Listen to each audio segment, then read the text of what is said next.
Et parlementaire, ça ne sera pas facile pour Joseph Kabila, par exemple. Ça sera pour la première fois dans l'histoire politique de notre pays un ancien président de la République, sénateur à vie, et le procureur, pardon, l'auditeur général des forces armées de la République démocratique du Congo a fait le réquisitoire, demandé donc au Sénat d'élever les immunités parlementaires des sénateurs à vie, Joseph Kabila. Qu'est-ce qui va se passer aujourd'hui, très chers téléspectateurs? La question reste pendante parce que, en tout cas aujourd'hui, nous allons vivre pour la première fois dans l'histoire politique de notre pays, comme je venais de le dire, la levée des immunités parlementaires du sénateur à vie. Il est le premier sénateur.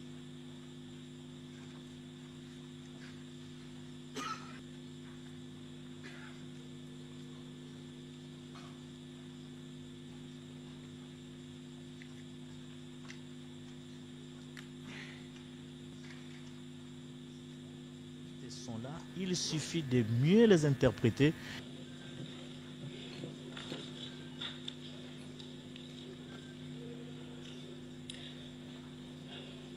Réquisitoire de Monsieur le procureur général près la Cour de cassation aux fins d'obtenir l'autorisation de l'instruction contre le sieur Lingué Michel, sénateur. À l'honorable président du Sénat, aux honorables membres du bureau, Palais du peuple Kinshasa Lingwala.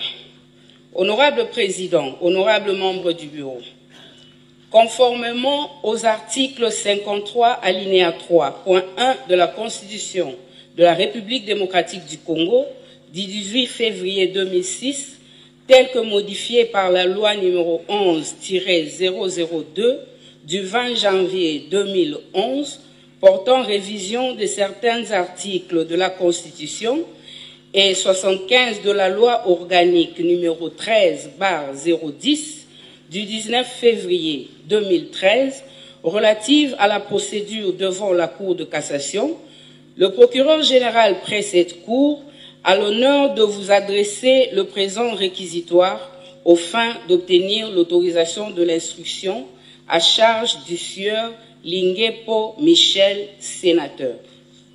Des faits. Par sa lettre plainte numéro PMB/CAB-AV, sénateur Lingué Michel, élu de la circonscription de la Mongala. D'après cette plainte, depuis le 8 mars en cours, un audio du sénateur Lingué Michel, diffusé dans plusieurs chaînes dont la radio Top Congo FM, accuse M. Élisée Bokumwana Bazangu d'avoir détourné les fonds destinés au projet PEDEL 145 territoires à travers les structures Solidarité Congolaise, SOCO, en partenariat avec le Programme des Nations Unies pour le développement PNUD et dans l'exécution de certains ouvrages dans la province de la Mongala, à travers également la COPEC, structure chargée de la paie des fonctionnaires dans la province de la Mongala. D'après le plaignant, ces faits de l'accusé devraient amener le secrétaire permanent de l'Union sacrée de la nation à retirer le plaignant du nouveau présidium. Il a félicité tous ceux qui avaient été nommés dans le présidium et il a demandé au président, secrétaire permanent, de revoir la répartition par la province de la Mongala, je crois que c'est pour la province de la Mongala, d'autant plus que la personne qui a été désignée, la personne désignée premier, c'est le plaignant Élisée Bokumwana, pose problème dans l'exécution du projet de 145 territoires, dans la construction de la résidence du président de la République et dans le paiement des enseignants de la Mongala au travers de ces structures. Pour lui donc, cette province qui a voté massivement le président de la République mérite mieux que Élisée Bokumwana. Il a demandé que le plaignant soit mis à l'écart et qu'une autre personne représente la province parce qu'il a des comptes à rendre à Mongala. Pour M. Lingué Michel, c'est le plaignant lui-même qui pose problème parce qu'il a des comptes à rendre à la Mongala et il ne peut pas représenter valablement la province dans les instances supérieures de prise de décision, sinon il va étouffer toutes les décisions, toutes les démarches tendant à faire éclater la vérité sur les différents projets qu'il a gagnés sur les 145 territoires, la construction de la résidence du président de la République et sur le paiement des enseignants à Mongala. Il a terminé son allocution en disant qu'il souhaite qu'une autre personne représente la province, même de la structure du plaignant. Pour le plaignant, toutes ces affirmations sont fausses et tenues dans le but d'attenter à son honneur et à sa dignité et constituant des infractions.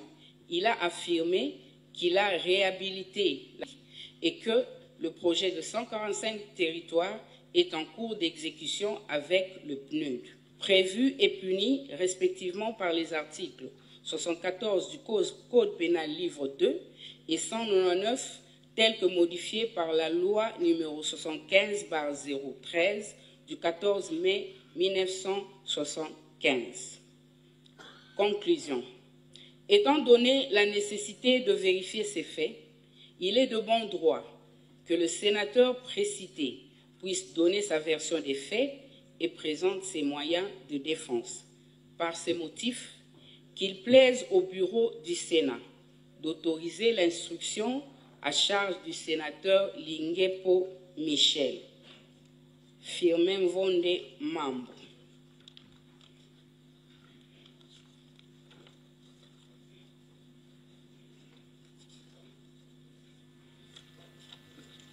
Merci, honorable rapporteur. Vous pouvez poursuivre.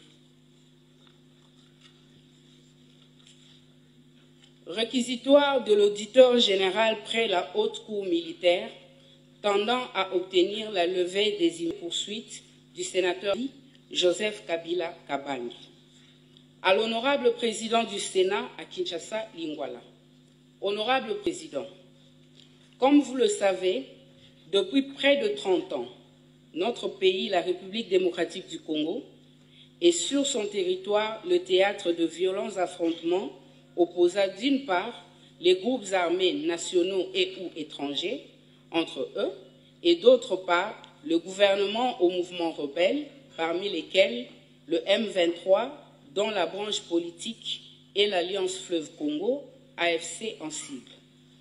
Généralement, ces affrontements se déroulent en violation flagrante des lois et coutumes de la guerre et sont accompagnés de très nombreux abus et atrocités contre les populations civiles. Militairement vaincu en 2013, le M23 est à nouveau réapparu en 2022 avec le soutien avéré du Rwanda. Des rapports dignes de foi d'observateurs et des témoignages des témoins oculaires indiquent que l'armée rwandaise fournit aux rebelles du M23 un appui direct en termes d'armement, de formation et de logistique. Au plan interne, un faisceau de preuves indique nettement que la coalition M23/AFC bénéficie également du soutien de M. Joseph Kabila Kabange, sénateur à vie. Fort de ce soutien, la coalition précitée sème morts, massacres et pillages dans les provinces du Nord Kivu et du Sud Kivu. Ne pas tirer toutes les conséquences en droit des comportements ostensiblement affichés par le sénateur à vie précité constituerait une violation flagrante de la Constitution qui stipule en son article 12 que tous les Congolais sont égaux devant la loi. Notre demande d'autorisation de poursuite est fondée sur les dispositions constitutionnelles et légales ci-après. Article 104, alinéa 7, 107, alinéa 2 et 153 de la Constitution de la République démocratique du Congo du 18 février 2006, tel que modifié par la loi numéro 11/002 du 20 janvier 2011 portant révision de certains articles de la Constitution. Article 120B de la loi numéro 023/2002 du 18 novembre 2002 portant code de justice militaire. Article loi numéro 18/021 du 26 juillet 2018 portant statut des anciens présidents de la République élus. Article 76 alinéa 1er de la loi organique numéro 13/010 du 19 février 2013 relative à la procédure devant la Cour de cassation. Et enfin, l'article 6 de l'ordonnance numéro 21/016 du 3 mai 2021 portant mesures d'application de l'état de siège sur une partie du territoire de la République démocratique du Congo. L'article 153 de la Constitution attribue à la Cour de cassation la compétence pénale pour les actes infractionnels commis par les membres de l'Assemblée nationale et du Sénat pendant l'exercice de leurs fonctions. Mais lorsqu'ils commettent des actes prévus et punis par le Code pénal militaire, ils relèvent de la compétence de la Haute Cour militaire en vertu de l'article 120B de la loi numéro 023/2002 du 18 novembre 2002 portant Code de justice militaire. Dans le cas du sénateur à vie Joseph Kabila Kabange, votre saisine tendant à obtenir l'autorisation d'engager à son encontre des poursuites pour des faits ci-dessous décrits se justifie non pas parce qu'il était président de la République, mais parce qu'il est sénateur. De l'exposé des faits. Militairement vaincu en décembre 2013 et cantonné en Ouganda, le M23 s'est mis à se réorganiser et à recruter au cours de la période allant de 2017 à 2021. Pour ce faire, il a bénéficié du soutien avéré des forces de défense du Rwanda, RDF, en sigle, et des mercenaires de diverses nationalités. Au niveau interne, plusieurs éléments de preuve ont bénéficié qu'il bénéficie également du soutien de M. Joseph Kabila Kabange, sénateur à vie. En effet, interrogé, M. Eric Nkuba a déclaré avoir, le 15 mai 2023, à Kampala, entendu que le sénateur à vie précité conversait avec Corneille Nangaa. Il soutenait au cours de leur entretien que le Rwanda avait un plan visant l'assassinat de son Excellence Félix-Antoine Tshisekedi Tshilombo, président de la République démocratique du Congo. Mais lui avait conseillé au Rwanda la non-exécution du dit plan qui allait faire de la victime un héros national. Il fallait plutôt le chasser du pouvoir par un coup d'État.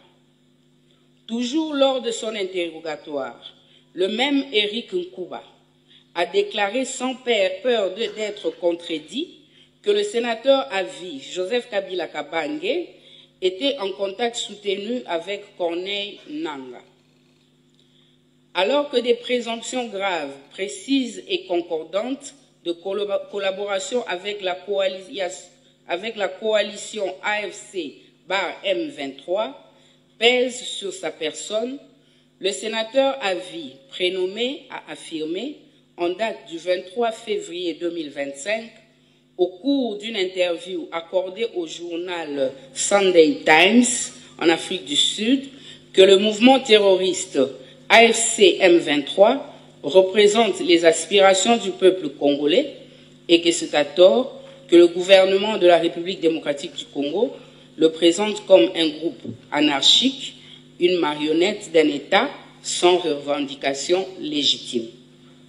Enfin, toujours du Sud où il séjourne, le précité a accordé le 18 mars 2025 une interview filmée au cours de laquelle il a exprimé sa volonté de rentrer au pays le 18 avril 2025 par sa partie orientale, plus précisément par Goma, ville sous occupation de l'armée rwandaise à travers le mouvement terroriste AFC/M23.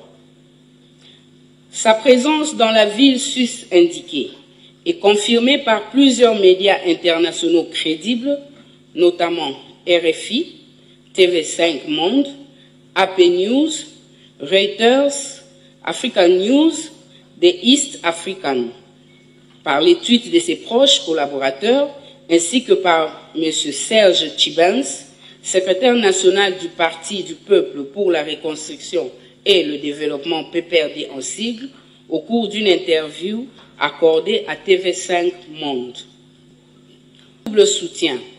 Le M23 a commencé à lancer ses attaques contre notre pays, la République démocratique du Congo. Les premières attaques ont abouti, en date du 13 juin 2022, à la prise de la cité de Bunagana. Sur ces entrefaits, la coalition M23 s'émet morts, viols, pillages, destruction et autres actes inhumains à travers les provinces du Nord Kivu et du Sud Kivu. À titre illustratif et non limitatif, nous pouvons citer les cas ci-après. Largage le 6 mai 2024 des bombes sur les sites des déplacés de Lushangala, dans la ville de Goma, et dont les éclats ont causé la mort de 31 personnes et grièvement blessé.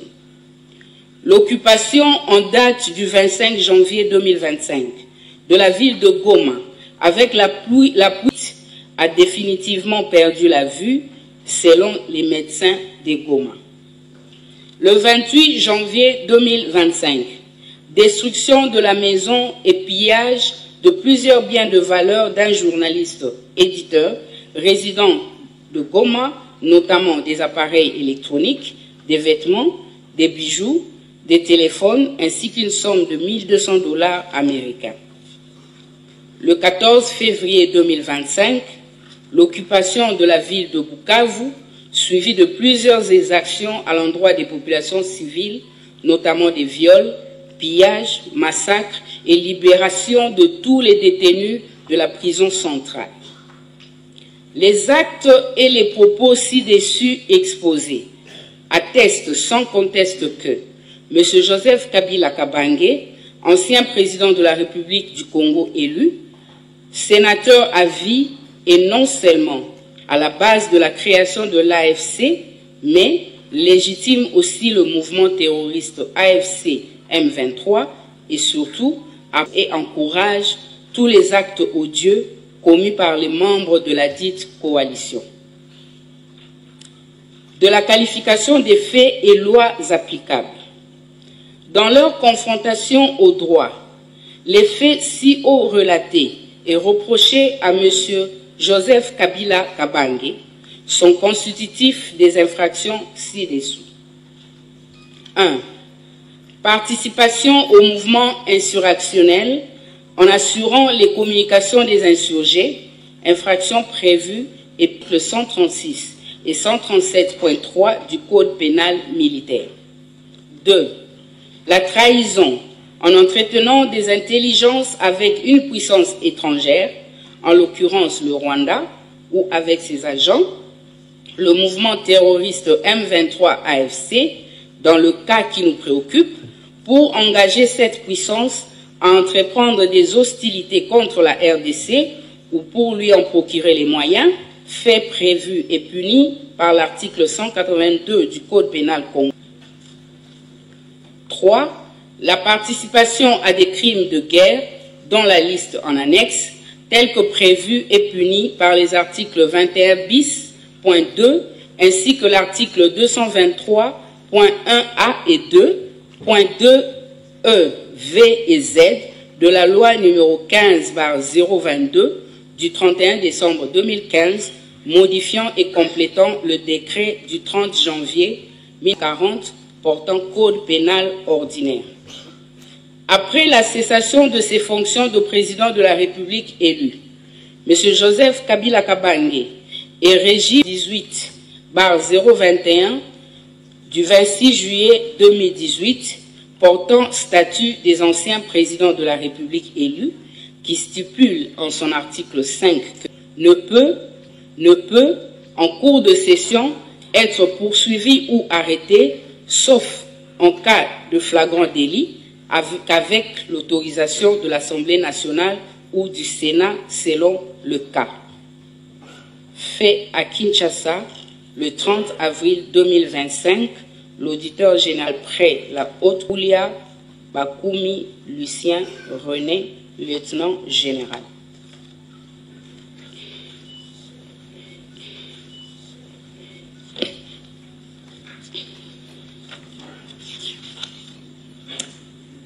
Article 107 de la Constitution, alinéa 2. Aucun parlementaire ne peut en cours de session être poursuivi ou arrêté, sauf en cas de flagrant délit, qu'avec l'autorisation de l'Assemblée nationale ou du Sénat selon le cas. Article du règlement intérieur. Article 11. L'Assemblée plénière est compétente pour délibérer sur toutes les matières relevant des pouvoirs et des attributions, notamment, point 24, autoriser les poursuites judiciaires contre les sénateurs, point 25, lever les immunités parlementaires des sénateurs. Article 224, alinéa 2. En cours de session, pour toute demande d'autorisation aux fins d'instruction, de poursuite, de levée de l'immunité parlementaire ou de suspension des poursuites déjà engagées à charge d'un sénateur, l'Assemblée plénière, après des...